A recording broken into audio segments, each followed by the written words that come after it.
तो last lecture तक silvering of lens उसके ऊपर कुछ क्वेश्चन लिए थे हमने। अभी आज नेक्स्ट बिट स्टार्ट करते हैं। दैट इज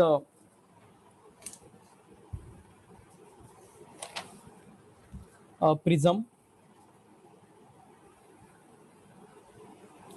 तो प्रिज्म मतलब क्या रहेगा आप देखिएगा। Prism is a portion of a homogeneous transparent medium such as glass enclosed by two plane surfaces inclined at an angle. These surfaces are called the refracting surfaces. तो उसे refracting surfaces कहते हैं हम। And the angle between them is called the refracting angle. उनके बीच का जो angle रहेगा उसे refracting एंगल कहा जाता है, या फिर इसे एंगल ऑफ प्रिज्म भी कहा जाता है। तो प्रिज्म हमारा ऐसा होता है, ठीक है। तो ये जो एंगल रहेगा इसे एंगल ऑफ प्रिज्म कहा जाता है, जिसे हम ए से इंडिकेट करते हैं। तो अभी देखिएगा प्रिज्म होने के लिए क्या जरूरी है। तो अगर कोई प्रिज्म है, मतलब अलग अलग टाइप के प्रिज्म्स होते हैं, उसमें अगर रे आ जाता है तो फिर वो ऐसे बाहर निकलता है, तो इसे हम प्रिज्म कहते हैं, ठीक है। मतलब दोनों साइड से वो क्या होता है, डिविएट हो जाता है। यहाँ से भी होता है, यहाँ से वो स्ट्रेट जाता है और यहाँ पर आने के बाद ऐसा डिविएट हो जाता है। मतलब डिपेंड होता है इंसिडेंट रे कैसे आ रहा है, कैसे जा रहा है उसके ऊपर। तो अभी देखिएगा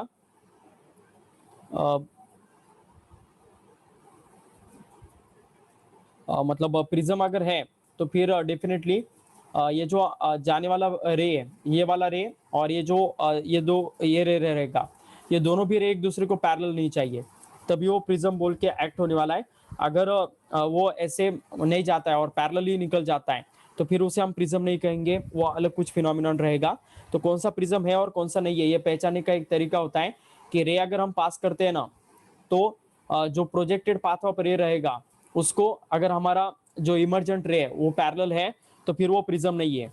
वो एक दूसरे को पैरेलल नहीं चाहिए तभी वो प्रिज्म रहेगा, ठीक है। तो अभी इसके अलग अलग केसेस दिए। सपोज उन्होंने एक केस दिया यहाँ पर और बताया है, देखिएगा रे ऐसे इंटरेक्ट हो रहा है, फिर ये ऐसे निकल कर ऐसे निकल रहा है, ठीक है। तो अभी इस केस में देखिएगा जो projected path of incident ray ये और जो हमारा इमर्जेंट रे ये एक दूसरे को कैसे हैं, पैरेलल है। Is it okay? तो इस वजह से ये प्रिज्म नहीं रहेगा, it is not a prism, but ये प्रिज्म होगा, ठीक है। मतलब कैसे पहचानना इसे, कोई भी रे अगर हम पास करते हैं तो उसका जो प्रोजेक्टेड पाथ ऑफ रे रहेगा और जो एक्चुअल पाथ रहेगा वो एक दूसरे को अगर पैरेलल रहा तो वो प्रिज्म नहीं है, पैरेलल नहीं रहा तो वो प्रिज्म होगा। तो इससे हम प्रिज्म को पहचानते हैं। इसके बहुत सारे फॉर्मूलेस भी होते हैं, तो वही हमें देखना है प्रिज्म फॉर्मूला। तो सपोज देखिएगा ये हमारा नॉर्मल प्रिज्म रहेगा, ये उसका एंगल ऑफ प्रिज्म रहेगा ए। अभी प्रिज्म के साथ जो इंसिडेंट होने वाला एंगल है, अब ये नॉर्मल रहेगा इस केस में, फिर ये ऐसे जाएगा, ठीक है। थोड़ा मैं डिविएट करता हूँ रे को,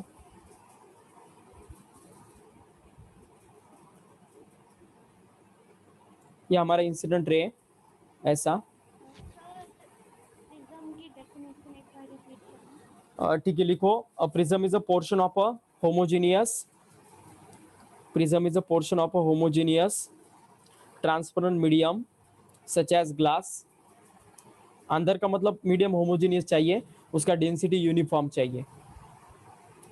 prism is a portion of a homogeneous transparent medium such as glass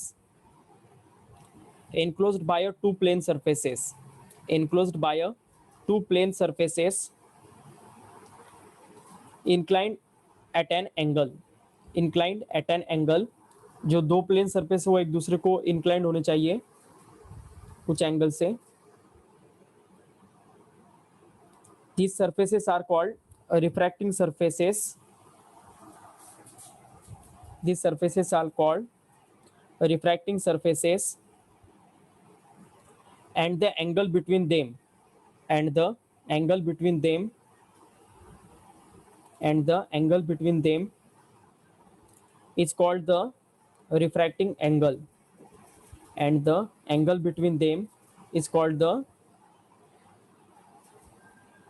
refracting angle or angle of prism, or angle of prism। तो आप बहुत अच्छे से देखिएगा कैसे कैसे मैं एंगल मार्क कर रहा हूँ। तो ये पहला नॉर्मल रहेगा और ये इंसिडेंट रे रहेगा। तो इस इंसिडेंट रे और नॉर्मल के बीच का जो एंगल रहता है उसे एंगल ऑफ इंसिडेंस कहा जाता है, जिसे हम आई से इंडिकेट करते हैं। ये बाहर निकलने वाला रे इसे इमर्जेंट रे कहा जाता है, और इसके और नॉर्मल के बीच का जो एंगल रहेगा इसे एंगल ऑफ इमर्जेंस कहा जाता है। ठीक है, तो आप देखिएगा पहला रे ऐसे जाना चाहिए था, लेकिन ये जाता ऐसे है। तो इसके बीच में जो डेविएशन क्रिएट होगा इसे डेल्टा कहा जाता है। और ये पहले रे का डेविएशन इस वजह से डेल्टा 1, ये पहले रे का रिफ्रैक्टेड एंगल है, इस वजह से इसे R1 कहा जाता है।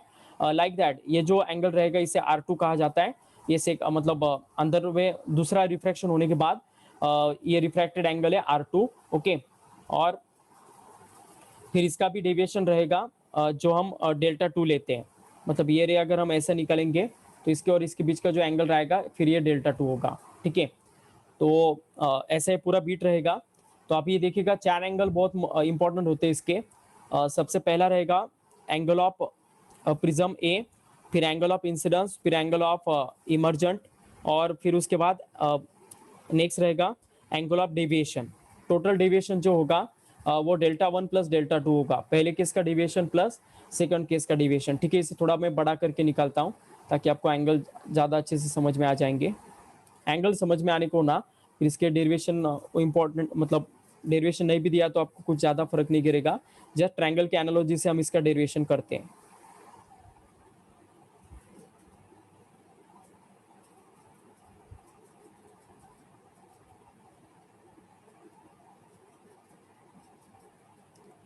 तो ये जो एंगल है ये डेल्टा 2 रहेगा, ये जो एंगल है ये डेल्टा 1 रहेगा, ये एंगल ऑफ प्रिज्म ए रहेगा। ठीक है, उसके बाद ठीक है, पहला ही डायग्राम अच्छा था, थोड़ा और बड़ा निकलना पड़ेगा।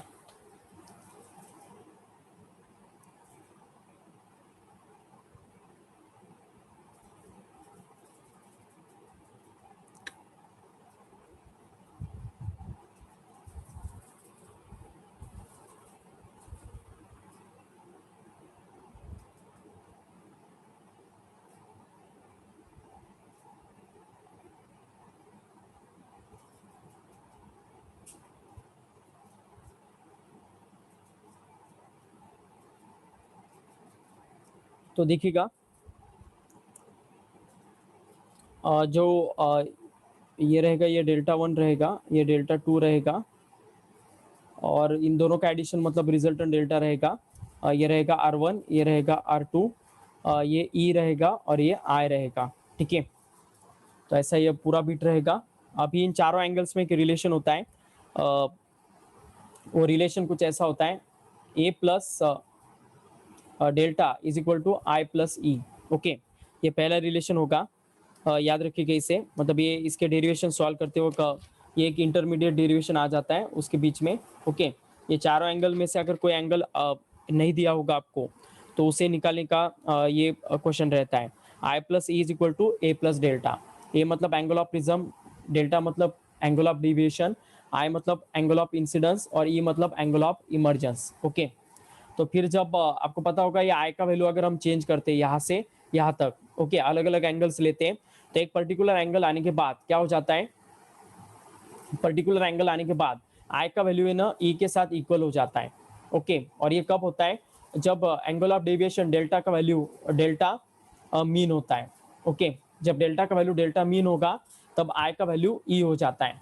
और इस केस में अगर हम ये वैल्यू पुट करते हैं ऊपर वाली इक्वेशन में, तो A plus delta mean is equal to फिर आ जाता है I प्लस I, मतलब इसे 2I लेते हैं हम, तो फिर ये डेल्टा मीन का वैल्यू हम मतलब यहाँ पर ले सकते हैं 2I बाय ए। ओके, मतलब अलग अलग केसेस आ जाते हैं इसके। और ये जो एंगल है रिफ्रैक्टेड R1 और R2, तो ये ए का वैल्यू हमेशा R1 प्लस R2 के साथ इक्वल आएगा। ट्रायंगल के एनालॉजी से हम ये सब डेरिवेशंस कर सकते हैं। ओके, तो याद रखिएगा ये R1 और R2 का वैल्यू भी सेम होता है जब ये केस ऑकर होता है, मिनिमम डेविएशन का केस जब ऑकर होता है, डेल्टा का वैल्यू जब डेल्टा मीन होता है, तो एट दैट टाइम ये केस ऑकर हो जाता है। Okay, when I is equal to E, angle of incidence is equal to angle of emergence जब आ जाता है, तो फिर एट दैट टाइम ये केस ऑकर होता है। और फाइनली फिर हम स्नेल्स लॉ अप्लाई करके इसका फाइनल आंसर निकाल सकते हैं। मतलब जब आई का वैल्यू ई होता है तो R1 is equal to R2 is equal to R हो जाता है ये वाला। तो फिर ये R प्लस आर मतलब 2R हो जाता है। तो फिर R का वैल्यू कितना आएगा A/2 और I का वैल्यू कितना आ जाएगा इस इक्वेशन के साथ। ओके एक यहाँ पर मिसिंग पार्ट लग रहा है कुछ तो भी। A plus delta is equal to देखो अब क्या है, A plus delta is equal to I plus E है। तो I और E का वैल्यू सेम हो जाता है जब डेल्टा का वैल्यू डेल्टा मीन होता है। ओके तो I का वैल्यू यहाँ पर आ जाएगा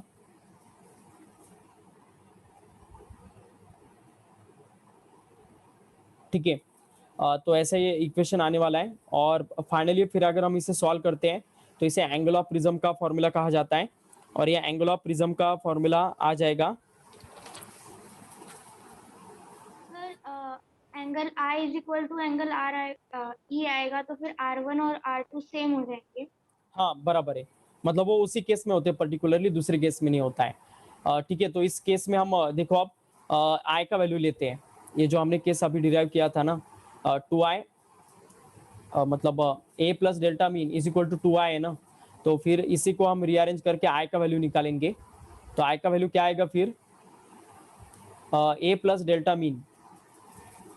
डेल्टा मीन बाई 2। तो ये होगा i का वैल्यू। तो ये i का वैल्यू हमें पुट करना है और ये r का वैल्यू पुट करना है किसमें, स्नेल्स लॉ में। स्नेल्स लॉ आपको पता है म्यू इज इक्वल टू क्या होता है sine i by sine r। तो i की जगह वो वाला फॉर्मूला पुट करना है, r की जगह ये वाला। तो ये जो कंबाइंड फॉर्मूला बन जाएगा ना इसी को कहा जाता है प्रिज्म फॉर्मूला। जो यहाँ पर लिखता हूँ मैं mu is equal to sine i का वैल्यू आएगा a plus delta mean upon 2 divided by next आएगा साइन a/2। ठीक है तो ये आएगा final formula. Is it okay? तो इसी को प्रिज्म फॉर्मूला कहा जाता है। प्रिज्म का ये सबसे इंपॉर्टेंट फॉर्मूला है।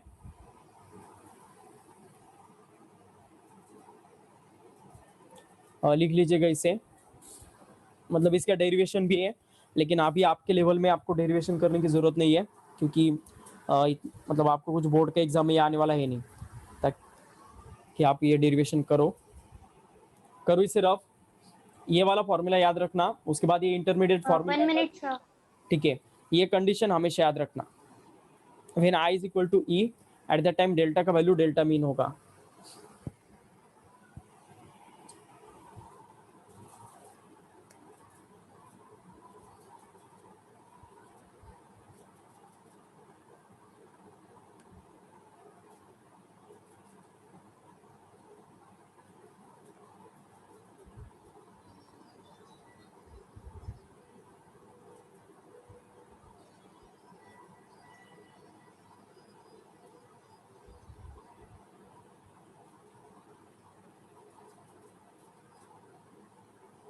सर डेल्टा मीन मतलब डेल्टा 1 प्लस डेल्टा 2 नहीं या फिर डेल्टा मीन का कंसेप्ट थोड़ा अलग है। ठीक है वो डेल्टा हमेशा डेल्टा 1 प्लस डेल्टा 2 ही होगा। मतलब एक ग्राफ होता है आई वर्सेस ई का। ठीक है और उससे वो वैल्यू निकलता है। मतलब देखिएगा ये ग्राफ रहेगा डेल्टा वर्सेस अलग अलग अगर हम वैल्यूज लेते हैं ना आई के वैल्यूज को हमें चेंज करना है। यहाँ पर वेरिएबल हमारा एंगल ऑफ इंसिडेंस रहेगा और डेल्टा हमारा मतलब डिपेंडेंट रहेगा आई के साथ। तो देखिएगा जैसे जैसे हम आई के वैल्यू को बढ़ाते हैं डेल्टा का वैल्यू कम होता है और एक पर्टिकुलर वैल्यू आने के बाद डेल्टा का वैल्यू डेल्टा मीन ऑकर होता है और उसके बाद फिर ये वैल्यू बढ़ने लगता है। तो जिस पॉइंट पर ये ऑकर होता है ना डेल्टा का वैल्यू डेल्टा मीन एक ही पॉइंट पर होता है। कब होता है ये, जब आई का वैल्यू ई होता है तब एट द टाइम डेल्टा का वैल्यू क्या होगा डेल्टा मीन। तो ये कर्व होता है डेल्टा वर्सेस आई का। तो ये कर्व भी याद रखिएगा। ठीक है मतलब अगर हम ग्रेजुअली इंक्रीज करते हैं एंगल ऑफ इंसिडेंस को तो एक पर्टिकुलर एंगल ऑफ इंसिडेंस आने के बाद मतलब वो जब इमर्जेंट एंगल ऑफ इमर्जेंस को जब वो इक्वल होगा तो एट दैट टाइम डेल्टा का वैल्यू डेल्टा मीन हो जाता है।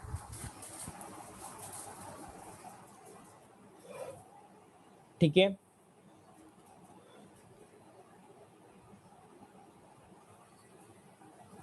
यस। तो अभी से रफ करते हैं हम। तो देखिएगा आप जो फॉर्मूला मैंने बताया था आपको final mu is equal to sine A plus delta mean divided by 2 divided by sine A by 2। तो आप देखिएगा क्या आएगा, मतलब इसका एक स्पेशल केस होता है जब मतलब प्रिज्म का एंगल बहुत कम हो। ओके, एंगल ऑफ प्रिज्म जब ए होता है ना, ये वैल्यू अगर बहुत ही कम रहा, नियर बाय 18 डिग्री से अगर कम रहा, तो तभी आपको ये लॉजिक यूज करना है। मतलब कुछ प्रिज्म थीन होते हैं तो कुछ प्रिज्म ठीक होते हैं, ठीक है। तो थीन प्रिज्म के लिए फॉर्मूला रहेगा, मतलब एंगल ऑफ प्रिज्म अगर बहुत बहुत बहुत छोटा है ना, आपको पता होगा if sine of theta is very very small then at the time sine of theta is near by equal to theta. ये अप्रोक्सीमेशन हम फिजिक्स के बहुत सारे फॉर्मूले सॉल्व करते वक्त यूज करते हैं। जब थीटा बहुत छोटा होता है ना, तो साइन ऑफ थीटा का वैल्यू थीटा के साथ इक्वल आता है। मतलब भी क्या हम ऐसा लिख सकते हैं, sine A plus delta mean divided by 2 is equal to A plus delta mean by 2। मतलब यहाँ पर थीटा हमारा A plus delta mean by 2 है, और like that sine A by 2 की जगह मैं क्या लिख सकता हूँ, ए बाय 2। मतलब एक्जैक्टली इक्वल नहीं होते या अप्रोक्सीमेटली इक्वल होते हैं, तो हम अप्रोक्सीमेट कैलकुलेशन में साइन ऑफ थीटा का वैल्यू थीटा लिखते हैं। मतलब A plus D M by 2 is equal to A plus D M, sine A plus D M by 2 is equal to A plus D M by 2 आएगा, और sign A by 2 का value A by 2 आएगा। तो फिर आने वाला ये mu is equal to sine, sorry sine निकल जाएगा, अब ऊपर आएगा ए प्लस डेल्टा यम। मतलब इस केस में अब जो डेल्टा होता है ना वो मिनिमम होता है, तो इस वजह से इसे डेल्टा मीन कहा जाता है। तो इस केस में हम डेल्टा मीन पुट करेंगे। Okay,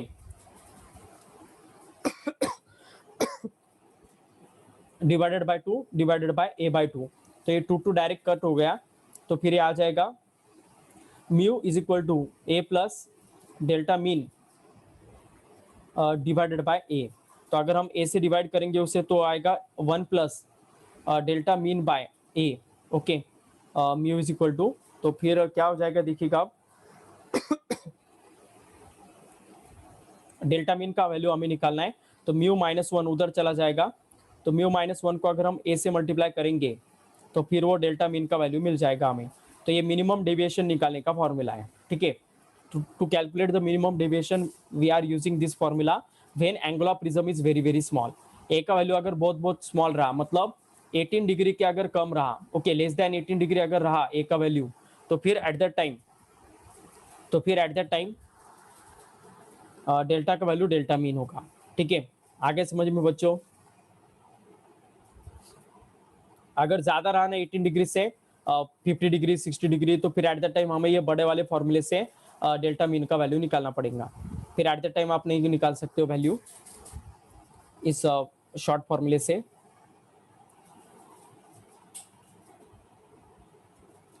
is it okay and clear to all of you? तो डेल्टा मीन को मिनिमम डेविएशन कहा जाता है।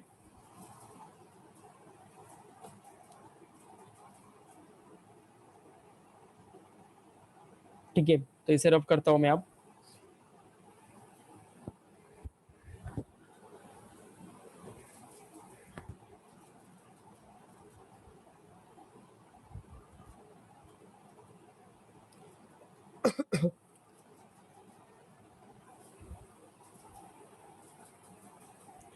देखिएगा, अब इसका एक कंडीशन होता है, कंडीशन फॉर मैक्सिमम डेविएशन और ग्रेजिंग इमर्जेंस। ओके, इसका हेडिंग दीजिएगा,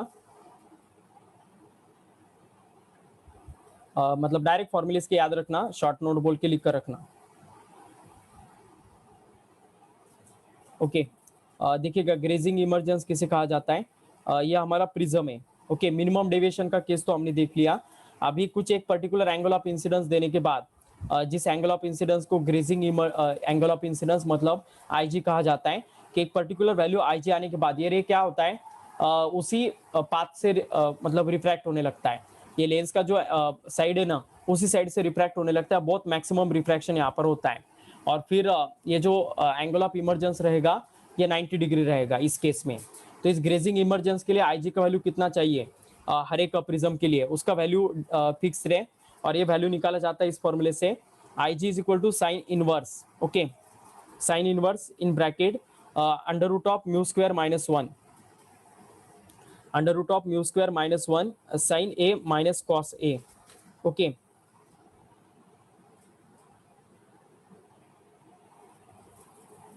sign A in minus cos ए,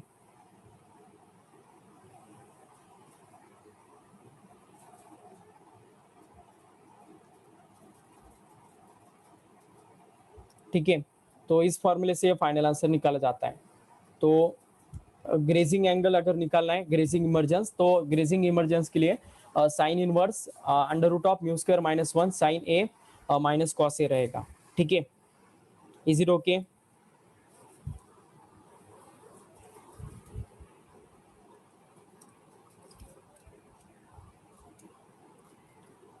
अगर इमरजेंस होना ही नहीं है तो फिर उसके लिए भी कंडीशन होता है, मतलब अलग अलग कंडीशंस दिए प्रिज्म के। Last condition grazing emergence, minimum deviation, और इसके बाद नो इमरजेंस कंडीशन, ओके। मतलब बाहर रे जाएगा ही नहीं, अंदर ही अंदर टोटल इंटरनल रिफ्लेक्शन करेगा।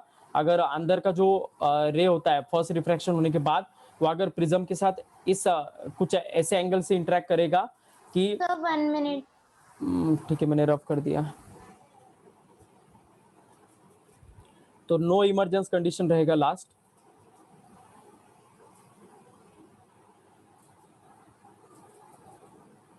Sir mu square minus one under root में तो साइन है और कॉस है भी अंडर रूट है। नहीं नहीं, वो अंडर रूट के बाहर है, उनका अंडर रूट नहीं है।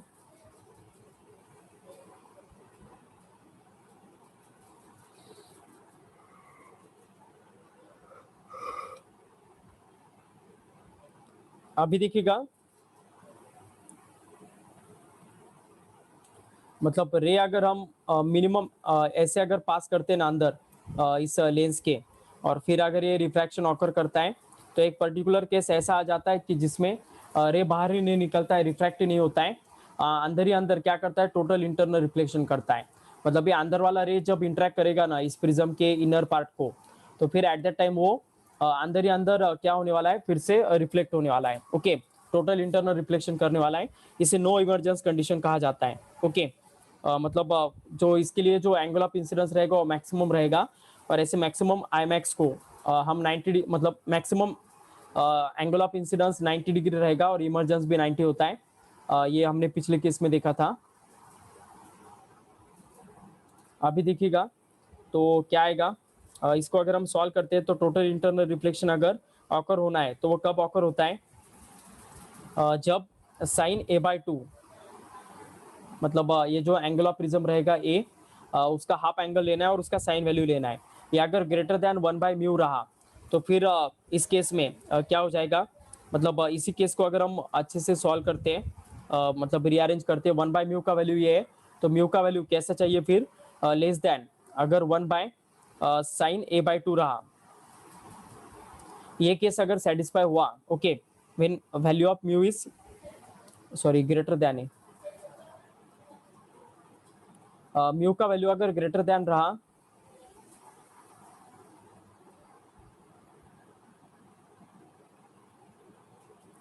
Sir I max is equal to 90, ये कब से यूटी कंडीशन? ये इसी कंडीशन में लिए टोटल इंटरनल रिफ्लेक्शन ऑकर होना है तो ऐसा केस चाहिए होता है, मतलब जब ऐसा केस ऑकर होगा तभी ये केस अराइज हो सकता है, ठीक है। मतलब म्यू का वैल्यू अगर ये कंडीशन ऑकर होना है तो म्यू का वैल्यू कैसे चाहिए, value of mu is greater than 1/sin a/2।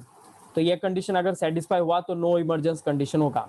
For no emergence condition, value of refractive index of that material of the prism must be greater than 1/sin a/2, ठीक है। तो no emergence, grazing emergence और minimum deviation, तो ये तीनों condition हमने देख लिए प्रिज्म के। तो इतना ही प्रिज्म का पार्ट होगा, इसके आगे बहुत सिंपल सिंपल क्वेश्चंस होते हैं प्रिज्म के। तो यहाँ पर ये प्रिज्म का बीट भी खत्म हो जाता है। इस प्रिज्म के ऊपर आप डिपेंडेंट एक दो फॉर्मूलेज और है, आपको पता होगा एंगुलर डिस्पर्शन, डिस्पर्सिव पावर, तो इसके ऊपर भी क्वेश्चंस पूछे जाते हैं। करूँ सिर्फ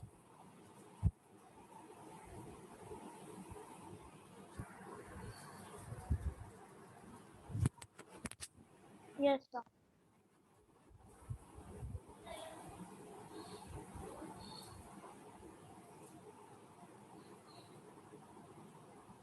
तो देखिएगा आप, नेक्स्ट बिट रहेगा डिस्पर्शन ऑफ लाइट।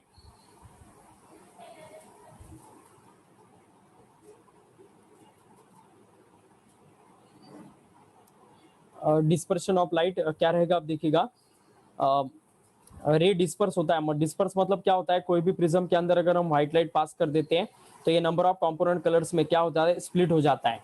जो आपको पता है विबग्योर जो हमारा कोड रहता है उस फॉर्मेट में ये स्प्लिट हो जाता है 7 कंपोनेंट कलर्स में, इसी को डिस्पर्शन कहा जाता है। ओके, और ये डिस्पर्शन के ऊपर ही डिपेंडेंट बिट होता है जिसे कहा जाता है एंगुलर डिस्पर्शन। एंगुलर डिस्पर्शन को हम एडी से इंडिकेट करते हैं। एंगुलर डिस्पर्शन मतलब जो एक्सट्रीम कलर्स होते हैं ना, आपको पता होगा वायलेट और रेड एक्सट्रीम कलर्स होते हैं, और प्रिज्म में जब रिफ्रैक्शन होता है तो वायलेट नीचे होता है और रेड ऊपर होता है, याद रखना। विबग्योर सीक्वेंस ऊपर से नीचे नहीं होता है, नीचे से ऊपर होता है, ठीक है। तो विबग्योर में रेड सबसे कम डेविएट होता है, ये प्रोजेक्टेड पाथ है लाइट का, सबसे कम डेविएशन रेड का होता है और सबसे ज्यादा वायलेट का होता है। तो इन दो जो कलर्स है ना, extreme colours violet minus red, इन दोनों का अगर डेविएशन करते हैं तो जो मिलता है इसे एंगुलर डिस्पर्शन कहा जाता है। और आपको पता है डेल्टा का वैल्यू हम कैसे निकालते हैं, अभी मैंने फॉर्मूला बताया था डेल्टा मीन का, ए इन ब्रैकेट म्यू माइनस 1 आएगा, ठीक है। तो फिर डेल्टा वी का वैल्यू आएगा A in bracket mu V minus 1। Violet अगर कलर है तो उसके लिए रिफ्रैक्टिव इंडेक्स म्यू वी होगा। आपको पता है लाइट चेंज हुआ तो रिफ्रैक्टिव इंडेक्स का वैल्यू भी चेंज होता है। और फिर रेड के लिए रहेगा A in bracket mu R minus 1।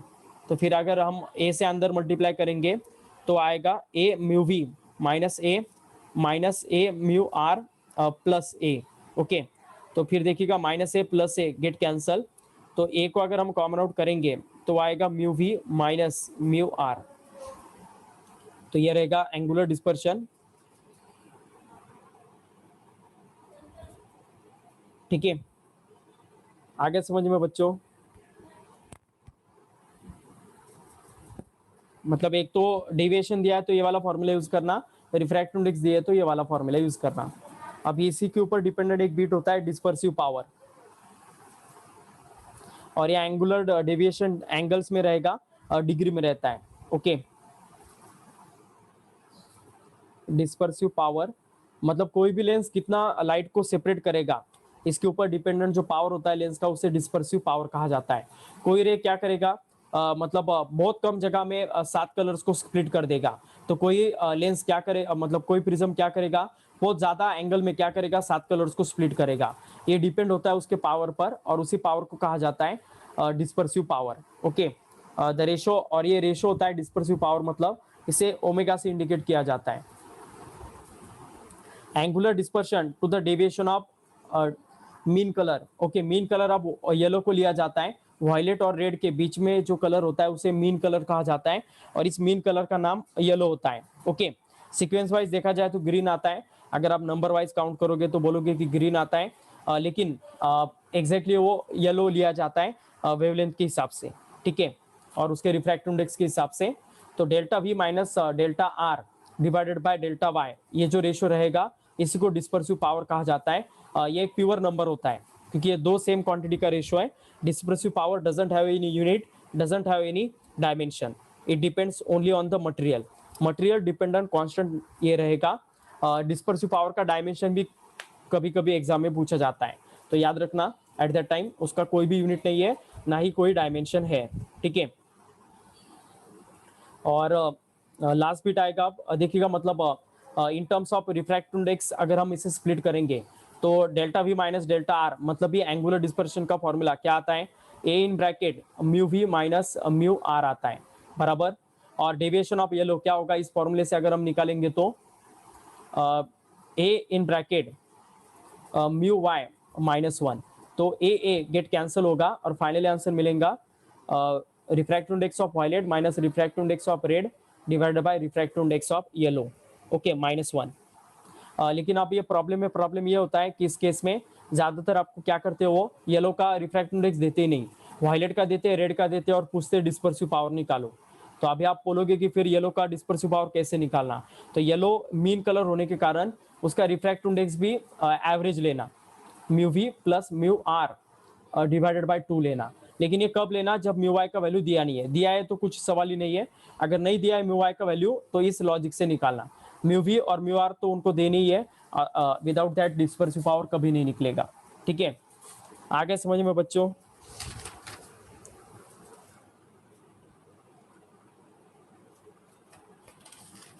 Is it okay?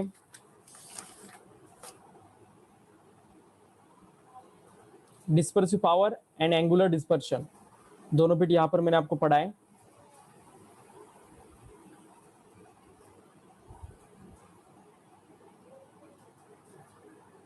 करूँ सिर्फ? Yes sir. अभी इस डिस्पर्शन और डेविएशन से रिलेटेड दो केसेस होते हैं। एक होता है डेविएशन विदाउट डिस्पर्शन और दूसरा होता है डिस्पर्शन विदाउट डेविएशन। ऐसे दो केसेस होते हैं। दोनों केस के लिए रिक्वायर्ड क्राइटेरिया क्या है वो हमें देखना है। ओके, डिस्पर्शन मतलब 7 कलर्स में स्प्लिट होना और डेविएशन मतलब जो प्रोजेक्टेड पाथ होता है लाइट रे का, उससे जो एक्चुअल रे होता है ना वो कुछ एंगल पर होता है, तो उसे डेविएशन कहा जाता है। डेविएशन डेल्टा से इंडिकेट करते हैं, डिस्पर्शन मतलब एंगुलर डिस्पर्शन आपको पता ही है, उसको कुछ ऐसा इंडिकेशन नहीं है। तो पहला केस है इसका कॉम्बिनेशन ऑफ प्रिज्म इसे कहा जाता है। तो दो प्रिज्म जो होते हैं वो हम अगर मतलब एक कुछ ऐसे अगर कनेक्ट कर देते हैं, पहला प्रिज्म है और फिर ये दूसरा प्रिज्म है, तो इसे अक्रोमेटिक कॉम्बिनेशन कहा जाता है। इस प्रिज्म का एंगल ए रहेगा, इस प्रिज्म का ए डैश रहेगा। तो कुछ ऐसा मटेरियल यूज करना है इन दो प्रिज्म्स का। आपको पता होगा ग्लास दो तरीके का होता है हमारी फिजिक्स में, flint glass and crown glass. तो इन दो ग्लास के कुछ ऐसे कॉम्बिनेशन हमें यूज करने हैं कि ताकि कभी कभी डेविएशन विदाउट डिस्पर्शन हो और कभी डिस्पर्शन विदाउट डेविएशन हो। तो ये दोनों भी केस क्या होते हैं आप देखिएगा। पहले केस में लिखना है हमें, लिखिएगा डेविएशन विदाउट डिस्पर्शन।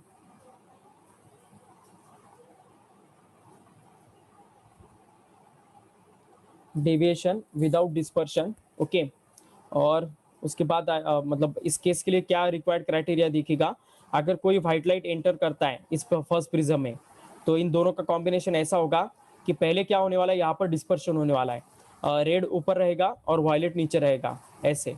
और फिर क्या होने वाला है, ये प्रिज्म एग्जैक्टली उल्टा है। इसका मटेरियल ऐसे कुछ यूज करना है कि पहले रे ने जितना डिस्पर्स किया है रे को, दूसरा जो प्रिज्म रहेगा वो कंबाइन करेगा, उल्टे फिनोमिनन में ऑपरेट होगा। ये रे को कंबाइन करेगा डिस्पर्स होने की जगह, और ये रे फिर वैसे निकल जाएगा व्हाइट लाइट। ओके, तो यहाँ पर देखिएगा जो इंसिडेंट रे है और ये जो फाइनल रे जा रहा है, इनके बीच क्या हो रहा है, कुछ ना कुछ एंगल जनरेट हो रहा है, ठीक है। और इसी वजह से यहाँ पर क्या हो रहा है, डेविएशन हो रहा है। डेविएशन मतलब डेल्टा हो रहा है, और डेल्टा यहाँ पर क्रिएट हो रहा है लाइट के प्रोजेक्टेड पाथ में और एक्चुअल पाथ में कुछ एंगल जनरेट हो रहा है, लेकिन डिस्पर्शन कुछ भी नहीं हो रहा है। रे 7 कलर्स में स्प्लिट नहीं हो रहे हैं। जैसे व्हाइट लाइट आ रहा था, यहाँ पर भी व्हाइट था और बाहर निकलते वक्त भी वो व्हाइट है। मतलब पहले प्रिज्म ने जो डिस्पर्शन किया है, दूसरा प्रिज्म उल्टा लगाने से वो डिस्पर्शन को कैंसिल कर देता है। इसे अक्रोमेटिक कॉम्बिनेशन कहा जाता है। ओके, और इसे अगर मतलब ये अगर केस वैलिड करना है, तो फिर ये ए डैश जो रिफ्रैक्टेड एंगल रहेगा दूसरे प्रिज्म का, ये पहले प्रिज्म के साथ कुछ इंटरेक्ट हुआ तभी ये केस ऑकर होता है। इसका रिक्वायर्ड केस क्या रहेगा देखिएगा, mu V minus mu R divided by mu V minus mu R, mu V dash minus mu V dash minus mu R dash. Mu V dash और म्यू आर डैश मतलब क्या है, red और violet colour के refractive index से दूसरे prism के लिए, और म्यू वी और म्यू आर क्या है, वायलेट और रेड कलर के रिफ्रैक्टिव इंडेक्स से पहले प्रिज्म के लिए। बस इतना ये बीट है। ए मतलब पहले प्रिज्म का प्रिज्म एंगल है। तो ये अगर केस ऑकर होना है डेविएशन विदाउट डिस्पर्शन, तो फिर ये केस अप्लाई होना चाहिए। ए डैश का वैल्यू फिर इसके साथ इक्वल आना चाहिए, तभी ये केस ऑकर होता है, ठीक है। समझ में आ गया बच्चों? ये पहला केस है डेविएशन विदाउट डिस्पर्शन, और दूसरा केस है इसका डिस्पर्शन विदाउट डेविएशन।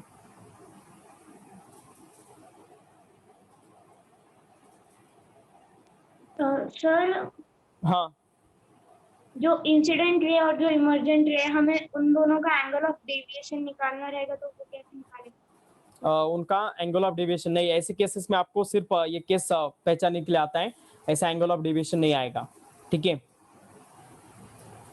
मतलब ये 7 कलर्स होते हैं ना, तो 7 कलर्स का डेविएशन हम मतलब मीन कलर पकड़ कर निकालना पड़ेगा, निकालना भी पड़े तो, ठीक है। लेकिन इस केस में आपको डेविएशन नहीं पूछा जाएगा। डेविएशन विदाउट डिस्पर्शन में सिर्फ आपको पहचानने के लिए आएगा कि डेविएशन विदाउट डिस्पर्शन है या डिस्पर्शन विदाउट डेविएशन है, ओके। तो अभी दूसरा केस है डिस्पर्शन विदाउट डेविएशन। अभी इस केस में उल्टा होगा, यहाँ पर क्या होने वाला है, डिस्पर्शन होने वाला है फाइनली, मतलब फाइनली जो कलर निकलेगा वो 7 कलर्स में स्प्लिट होने वाला है। ठीक है, तो पहला रे आएगा यहाँ पर व्हाइट लाइट, ये 7 कलर्स में स्प्लिट होगा, रेड ऊपर वायलेट नीचे।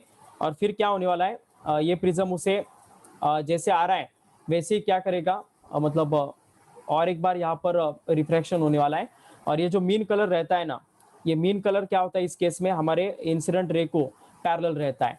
तो इस वजह से इसे कहा जाता है कि यहाँ पर डेविएशन कुछ भी नहीं हो रहा है, मतलब डेल्टा का वैल्यू यहाँ पर 0 है। पहले केस में डेल्टा का वैल्यू था लेकिन डिस्पर्शन नहीं था, यहाँ पर डिस्पर्शन होगा।